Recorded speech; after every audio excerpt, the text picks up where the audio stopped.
My name's Adam Monaco and I'm the Financial Controller for Hi-Tech Oils. With our national capacity, we can now service Australian companies nationwide.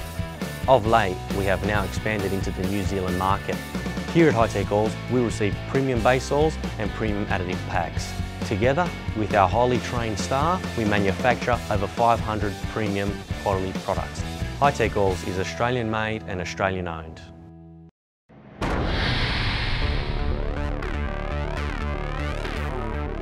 Welcome back to the 100th running of the Shannons Australian Motor Racing Nationals here at the picturesque Phillip Island Grand Prix circuit. Race 1 of the Radical Australia Cup was held yesterday, with current championship leader Peter Patten taking the win. But with the return of Michael Shaw this weekend, Race 2 could be anyone's game. Let's join our commentators Darren Smith and Sean Henshelwood for all the action. Here we are, drenched in sunshine. It's a little bit chilly. I think we're about 15 degrees now. The 50-minute Radical race is their second race for the weekend, and it will be Michael Shaw lining up on the pole position with Ollie Smith right behind him. Car number 1, Peter Patten, Tony Haggerty, Peter Johnson, Chris Medlin, Dave Crampton, Grant Walker, Rowan Ross there, Kerry Whiting, Sue Hughes and Peter Clare, and we've got a spinner coming out of MG, and I think that's the 33, which is Michael Whiting. Zagami Motorsports supplying the Shannons Nationals a beautiful McLaren safety car. Let's hope we only see it while they're forming up.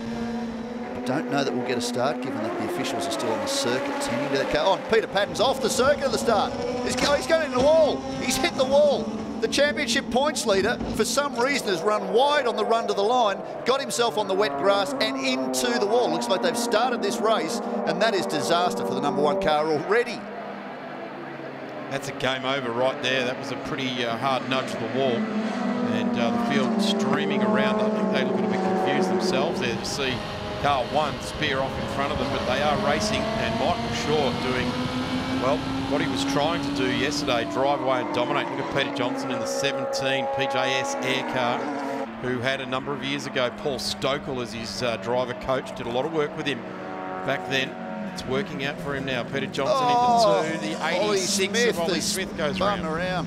That's disappointment for him. So that's the top 2 in the championship, and making it hard for themselves straight off the bat. That's going to make it very, very difficult. But Michael Shaw, what a great job he's done. A 2.5-year sabbatical, been away from the championship, won it in the SR3 class in 2014. At that stage, it was SR8s that were the front runners in the category. We don't run the SR8s anymore. We've gone back to the 1500cc Hayabusa powered SR3. So he was the 2014 champion in this class. Peter Patten since dominated, but Michael Shaw's come back this weekend after some sort of semi-retirement to focus on business, and here he is at the front of the field after qualifying on pole yesterday. So a very, very nice job from him, but Ollie Smith making his job very, very difficult. He was dead last after turn 2, and that off we were just speaking about in the first race yesterday. Had to force his way back, got up to position 4, and then developed his own electrical miss late in the race, and that dropped him back behind Peter Johnston late in the race. Johnston now in position 2 behind race leader Michael Shaw. Fantastic so far. It doesn't look like we've gone to safety car. Hopefully the crews have been able to clear the number 1 car from its resting place in the main straight. Looks like it has, but here we go. We are off on the second lap of this race. Rowan Ross has clearly got a good car under him. He's going to attack. He's got Chris Medlin in front of him, and then David Crampton in front of that. But behind him, Gary Walker, another driver that we've seen in past seasons who's making a return. He said, look, it's been about 2 years since I've last been in the car. He said, I really enjoyed it, and dragged it out of the garage in Melbourne, and he's back on track here this weekend and currently running around in position number 7. Here we go, back to the start. There's number 1. Just dived out. He thought he was going to be able to have a good run down to 1. Got a bit of wheel spin under him, and after that, once he put 2 wheels on the grass, just a passenger. So Peter Patten will play no further part in this big move here with the number 9. That's Chris Medlin, and he looks down the inside of Dave Crampton, and he's perfected the move. Rowan Ross is in behind him as well. Great to see the Victorian Gary Walker in this battle. It's for, we're talking about 5th, 6th and 7th on the road, and it looks like Rowan Ross is going to take Crampton on the inside. The very fast left-hander coming out of Siberia here. Ollie Smith further back, making his way back through. Now, he was lamenting yesterday that off on the first lap. He said, this was a championship deciding round for me. It's an opportunity to move from second right onto the tail of Peter Patten, but of course Peter Patten drove away with the first race. Oliver Smith had to work his way back from last, finished 5th. Not bad points, but he's still over 50 points behind the championship points leader. Peter Patten looks like he's not going to complete this race. Now, just looking at the timing, he is classified as last in this race. We'll just keep an eye on that to see whether or not he has been able to continue circulating, but points-wise, this is what Ollie Smith needed. He didn't need that off down at Honda on the opening lap. He needed to focus on getting to the front of this field and maximising his point score. Of course, this is the first round for Michael Shaw. He may take the victory in this race, and we still have a long way to go, but he's not in the championship hunt. This is up to Ollie Smith to really make the most of today's second race. Rowan Ross, who was strong at Sandown until he had issues there as well in the 88, is pushing on very well now up into P5. Issues yesterday, he had issues at Sandown, looks like to go to P4. He's in the newer car. So in fact, too they're is both Chris the new Medlin. cars. Yep, both 2017 RSX models. Long stroke engine, a little bit more power and more aero than the older cars that are on the circuit. One of those is behind the 333 of David Crampton. So too Gary Walker in the 48, but that is the 68 coming through, or 86 rather, coming through of Oliver Smith, who now moves up into position number 7, immediately behind David Crampton. Now, Crampton had a brand new car too, ran it at Sandown, you saw, was very good, finished on the podium a number of times, but unfortunately he had a big off in an incident at Turn 1 at Sydney Motorsport Park, and any incident at Turn 1 at Sydney Motorsport Park is a bit like an incident at Turn 1 at Phillip Island. It's going to be a big one. He made contact with another car, and that was his brand new car. He was getting extra miles at Sydney Motorsport Park, of course the penultimate round of the championship. In about 8 weeks' time after this, he was getting valuable miles for that, but unfortunately, car badly damaged. They're actually investigating how much damage at the moment before they put it back on track. But he had his spare car, which he was using for corporate days, and he'd actually put his son in for the State Series, so David Crampton was able to make the grid this weekend. He said it's taken him a little while to get his head around the older car, but he too is trying to maximise points and stay in this championship hunt as now Ollie Smith closes in on the tail of the number 9 car of Chris Medlin. Ollie Smith in the multicoloured extravaganza there, orange and green and blue stripes, up alongside the number 9 of Chris Medlin in all the white livery. Young care down the side of Ollie Smith's car. Talking about liveries, as I was saying yesterday, we called that Michael Whiting in the predominantly white, blue and black car had come off a couple of times down at Honda. That was in fact Greg Kenny, who has an almost identical livery. So apologies to Michael, but that is one of the vagaries of calling some of these cars that don't have an awful lot of real estate. And certainly when the bulk of the field is white, we do appreciate liveries like the 86 and the 333 because you can't mistake those. But when the livery is predominantly white, it's often easy to make that error. So apologies to Michael. He has been doing a good job. He's currently circulating in position 9. Peter Patten doesn't look to be making any further part. He will have taken starters' orders. And he will have gone across the timing line, just didn't come around for that first lap. So he is a race starter, so he will be classified for whatever points are on offer for 13th in this race. He will get allocated because he did take starters' orders. The 86 now streaming around over Lukey Heights. There's hardly a corner on this track that you can't preface with the famous Lukey Heights or the famous Turn 2. It really is a circuit that just has so much to offer. The future of motorsport, let alone its fantastic history. Well, a word I like to use a lot in media releases is iconic, and that certainly suits just about every part of the Phillip Island circuit. And of course, a great heritage in Australian motorsport, and will continue on for many, many years into the future. And I'm sure have many historic moments scattered around this 4.4 kilometre race length. Look at it, disappearing over the hill into the ocean. Into Bass Strait. What a beautiful view. And how low you sit in a radical, that's exactly what it would look like from there. Here's a challenge. This is David Crampton and Walker, the sole Victorian in this field. Looks to the inside there. He's got a strong run. You've got to suggest, Sean, that Walker does have a good car under him. He's able to put it wherever he wants on the track. Now, as opposed to the Porsche race, which we've had prior to this, the track is, you've got to suggest 90% dry. At least there's a dry racing line all the way around there. And with this strong wind and the decent sunshine we're getting, the track's drying out quite nicely. The 9 off. as Chris Medland's, just as you said, grip was looking a little bit better, has got onto the damp part of the circuit clearly. No grip with those controlled Dunlop slick tyres and just wandered off onto the grass. Fortunately, able to rejoin, and fortunately, it looks like little to no damage for the number 9 RSX. So good for Chris to be able to carry on. Of course, one of the stalwarts of this category with Greg Smith, one of the founders. They've been in this championship right from the start. So let's take a look back. Oh, that's an odd one. Gee, yeah, it looks like a brake bias issue there. Yeah, and he's broken the rear diffuser too there. It's flapping around. Okay, that may well see Chris head into pit lane, and that may have been the reason for the spin. He's just lost grip at the rear of the car, which is certainly what it looked like. It was a very unusual place to break traction and have a spin. Ollie Smith fires down the inside of Rowan Ross into turn 1 to take away. That will be position number 4. Tony Haggerty, the next one in front of him, and Tony's doing a great job hanging on at the moment to position number 3. In front of him, Peter Johnston, hanging onto the rear of Michael Shaw. Now, we're talking yesterday about Peter Opie, who won the championship back in, 2009, as they come to lap Sue Hughes. The car that's leading this race is Peter Opie's championship-winning car. So it's a 2009 model that Michael Shaw is running.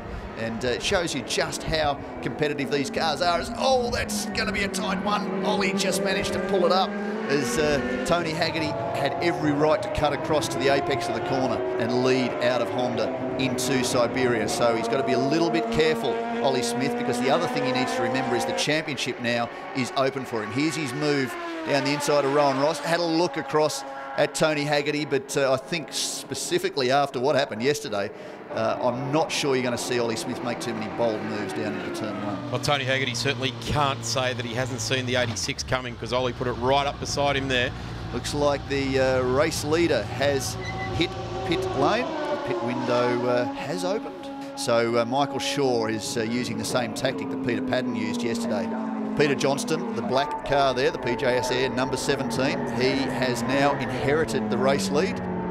So Peter Johnston coming through on the field there. That's Greg Kenny, who had a horrible start, didn't get away from the line there and sat there for a while to get going. And now back in the race as he comes in. So Peter Johnston leaves the race lead now, which will be Tony Haggerty unless he comes to the lane. So Michael Shaw, who was the race leader, Ollie Smith, who was in 3, Chris Medland, who was in 5, have all come to the lane now.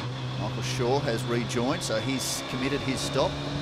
Pit lights have just lit up for Peter Johnston. Ollie Smith in, Chris Medland in, Greg Kenny in, Michael Whiting in. Tony Haggerty takes over the lead of this race. Rowan Ross now position number 2.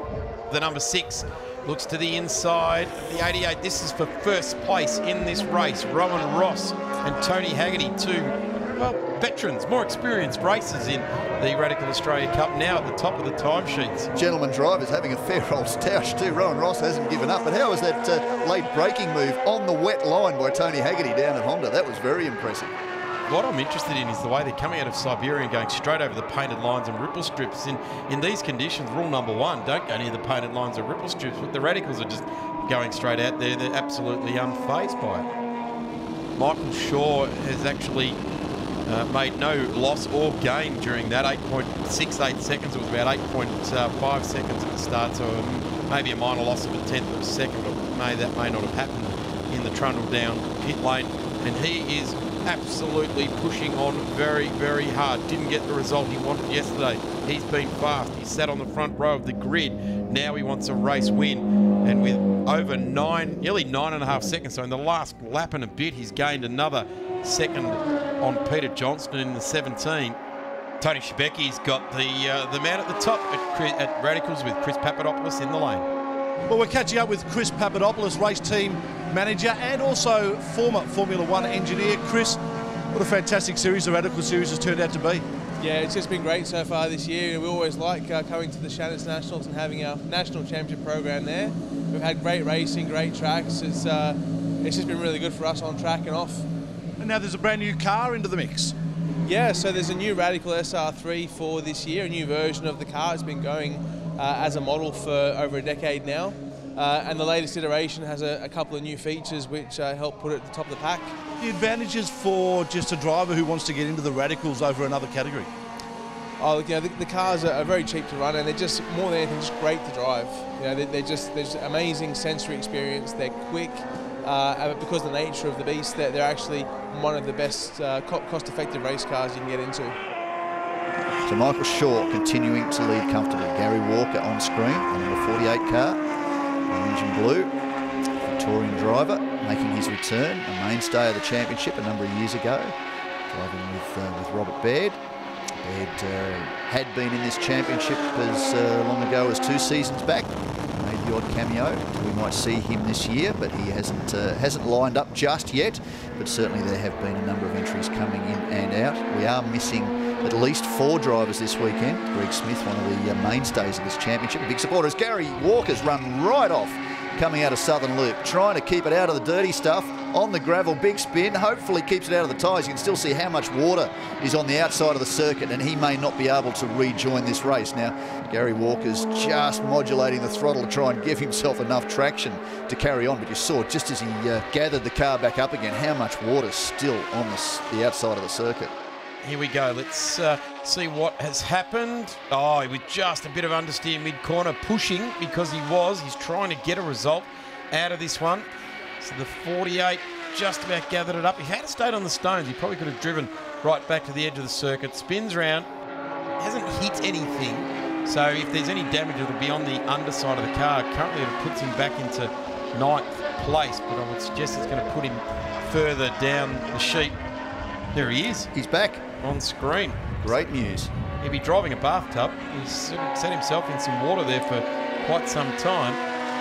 And he's back out on track. But, gee, the points haul he was looking forward to, the Victorian, is not coming his way now. Just ever such an understeer. And that is what that corner, turn 2 here at Phillip Island, it sucks you in. Nice cambered in corner. And as you get on the gas, that camber drops away and off camber on the exit. Catches the best of them out. Because talking about aero, that's one of the big features of this category, and this is where you find that the professional drivers can make more out of these cars. An amateur driver can get into a Radical SR3 and be very fast, very, very quickly. Certainly with driver training, you can gain ground there. But it's reliance on the aero, and it's something we were talking about Michael Shaw with yesterday. He will have used a bit of muscle memory in the brain to remember that you can lean on the aero. There it is now, checkered flag time. So Michael Shaw takes victory, and yep, he's happy. Signalling to the marshals, thanking them for their efforts. But the big news here, Peter Padden, his winning streak has ended. He will not score points in this round, and that closes up the championship with Oliver Smith across the line in position number 3. So this has closed the gap up. It's going to make things very interesting. And Darren Smith, thank you very much. Another great round of Radical Australia Cup here at the 100th anniversary round of the Shannons Motor Racing Nationals. It was really kind of surprising to be up the front that quickly, so I think it helped that the weather conditions helped in my favour. I do like a dry track. It was very wet. You had to search for the dry line, and everyone was very tentative on the first few laps, and I was lucky enough that my key competitors did have a spin, so it made my race a bit easier, but yeah, I enjoyed it. The next time the Radicals come out to play for the penultimate round of their series will be at Sydney Motorsport Park in early July. But coming up after the break, it's time for some open wheel warfare with the CAMS Jayco Australian Formula 4 Championship.